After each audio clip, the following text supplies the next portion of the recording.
వ్యవసాయ రంగం ఏంటంటే స్టాక్ మార్కెట్ కంటే ఘోరం. ఎప్పుడు ఏ రేట్ ఉంటుందో ఎవరికి చెప్పలేరు. ఎంత భవిష్యవాణి చెప్పేవాడు కూడా చెప్పలేడు. అది.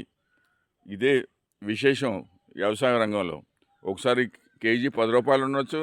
కేజీ మళ్ళీ నెక్స్ట్ డే మళ్ళీ 2, 3 రోజుల తర్వాత కాదు. నెక్స్ట్ డే రూ. 28 కూడా ఉండొచ్చు. అది.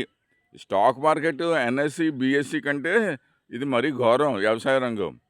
కానీ మన దేశంలో దుర్భాగ్యం ఏంటంటే ఎవడు ఏ రాజకీయ నాయకులు కూడా ఊరినే దండాలు పెట్టి దొంగ దండాలు పెట్టి వెళ్ళిపోతున్నారు. కానీ ఎవరు దీని గురించి పట్టించుకోవట్లేదు.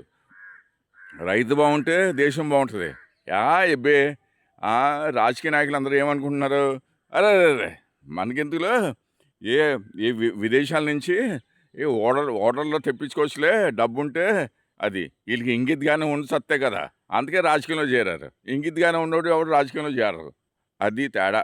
అది అంతేగాని రైతు ఎవరన్నా బాగుంటే దేశం బాగుపడుతుంది. అది వీళ్ళకి ఏదో ఆ మైక్ పుచ్చుకుంటాం, లడా వాగేయటం, వాళ్ళు ఏం వాగుతున్నారో వాళ్ళకే తెలుస్తావదు. అది ఈరోజు పరిస్థితి.